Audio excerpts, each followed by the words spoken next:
Because there's been so many questions recently regarding how to read our pay statements, I thought I'd do a quick tutorial, employee training, to show you a couple of things on your pay statement and what to look for and how to read it.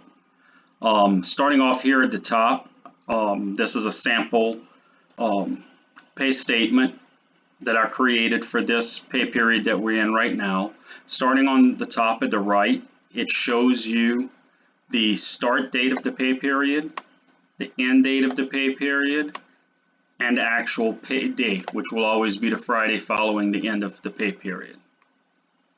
If you come down here to the middle of the pay statement, on the left-hand side, you have your earnings, your regular hourly rate, the hours you worked for this pay period, and then a total of your rate times those hours.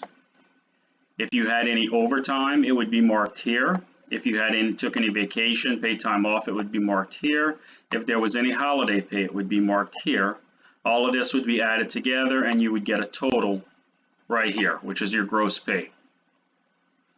Continuing on down, you have your taxes and deductions, your federal, your social, your Medicare, your state. All of that is deducted from your gross pay. Any reimbursements you receive, whether it be for travel or anything else that you might receive a reimbursement for, that'll be listed under miscellaneous reimbursement. That will be added to your gross pay. So you have your gross pay, all your deductions, and then any additions for reimbursement. This gives you your net pay. This is what your actual check will be, whatever is listed as your net pay. Now that the new manuals have come out, the employee manuals, and we've added sick and vacation time to the pay stubs, if you look on your right-hand side, you have your sick and your vacation or PTO hours listed. The first column is this period, which is this check here. Your accrued hours for this period for sick, your accrued hours for this period for vacation. Vacation will always be the same. We accrue 1.54, 1.5 hours per pay period on PTO, on vacation.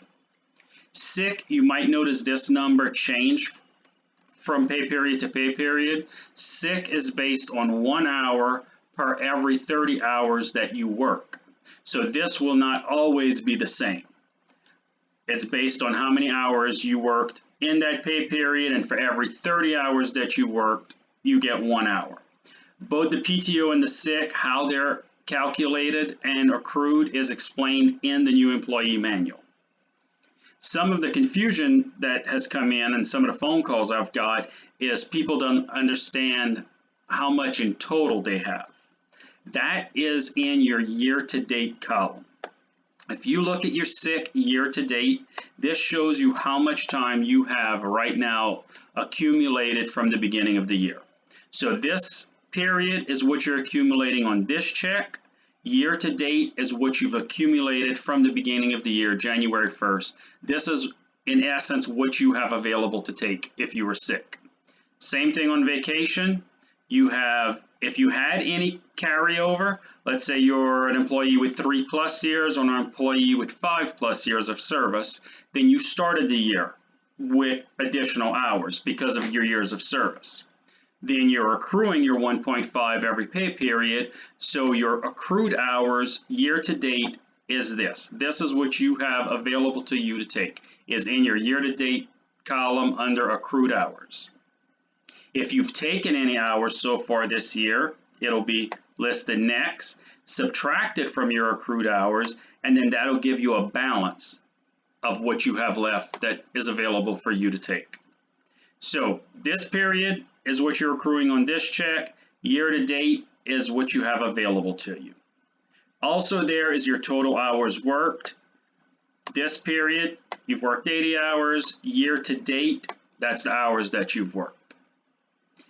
Have any questions, give me a call. Thank you for your time.